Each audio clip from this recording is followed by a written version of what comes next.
Hi, and welcome our moons and our stars. We are so glad that you decided to embark on this adventure with us as we explore the cosmos. Today we just wanted to tell you a little bit about ourselves and our company, Moonwax Candles. My name is Brianna and I am the founder. My name is Kimberly and I am the creative director. And this is our creative process.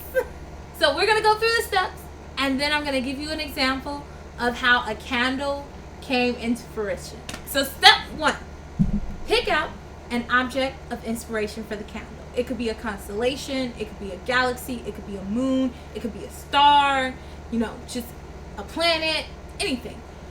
And then step 2 is to describe what that scent should smell like. So this is kind of like where you gotta imagine some things.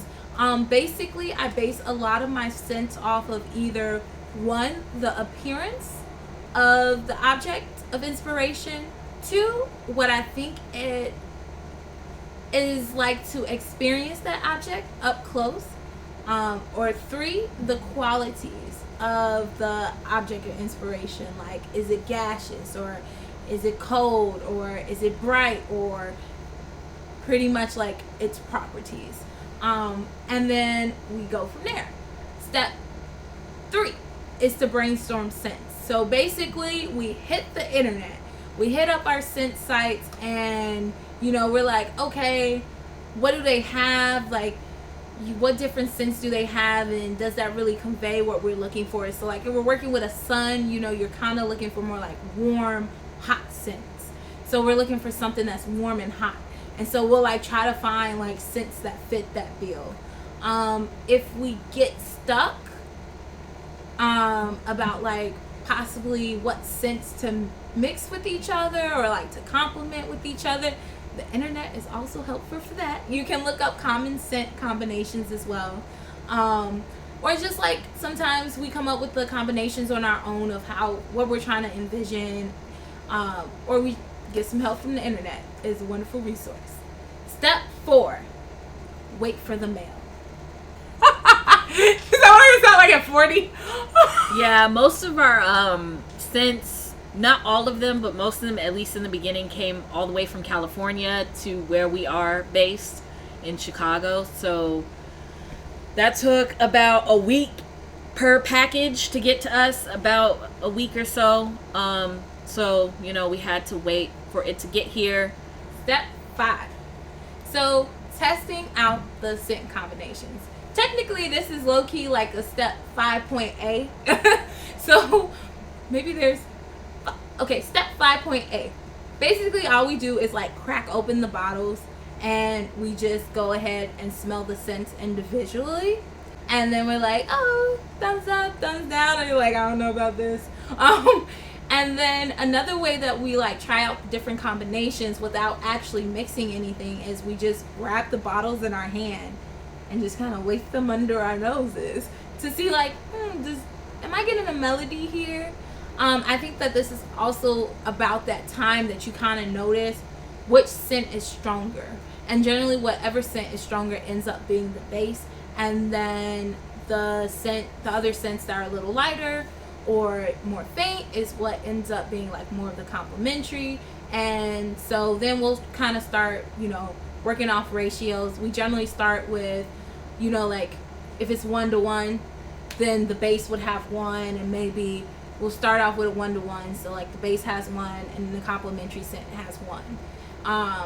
If that's really a smell that we don't like, we just kind of just add another drop to it. If we're iffy, we have different jars, like we keep them and we label them, and we'll like do smell comparisons. And luckily we've never had to go over a 1-to-3 ratio, but we have created some candles that do have 3 scents in them. So like we did have to figure out exactly the ratios for that, but it wasn't bad. Once we've kind of like eliminated things that we just don't think is like good or people are gonna like, then we take it to the people. So this is like, I guess, step 5B. We take it to the people and we do some extensive A/B testing. We try to be very inclusive, so we'll ask people of all age ranges, like kids as well, adults, older adults, people our age. We're in our 20s, so like we'll ask them. We don't really have like a target audience. We're like, come on. You know, it's just like what actually smells good. So we'll ask them, because you know, different people like different things. I've noticed like a lot of people are either they don't like sweet smells. Some people love them and some people just don't. Also, I've run into some of people who cannot smell very light scents. Like they need heavy, strong scents in order to be able to smell them, which I do not like. So it's good to get a lot of different perspective. So A/B testing is very helpful.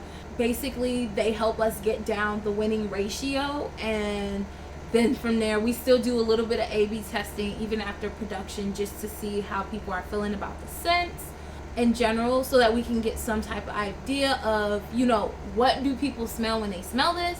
Because even though this is the first collection, you know, like we want to create a balanced portfolio overall. So if this one had like, you know, really a set out of 6, they were like, well, 4 of them smell really sweet, then like the next set needs to have something for those people that don't really like sweet stuff. Like we want to make sure that we're creating like a very diverse collection, you know, overall and each time.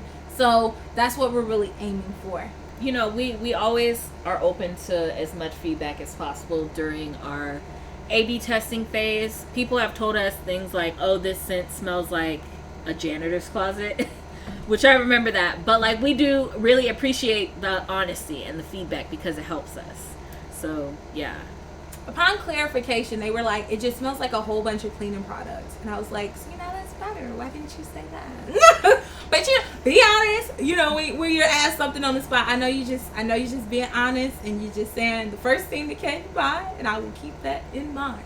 And I just want to say thank you again to all our moon and our stars, and for tuning in. And if you haven't already joined the great adventure, please like and subscribe and follow us at our handle on TikTok, YouTube, and Instagram, and Facebook. That's 4. So, because you know, I only use Facebook before this, so I understand. That's 4 of them. You gotta have 1 out of 4. But yeah, come check us out at Moonwax Galaxy and sign up for our newsletter. We're not gonna bug you, okay? We're just gonna tell you when things are new.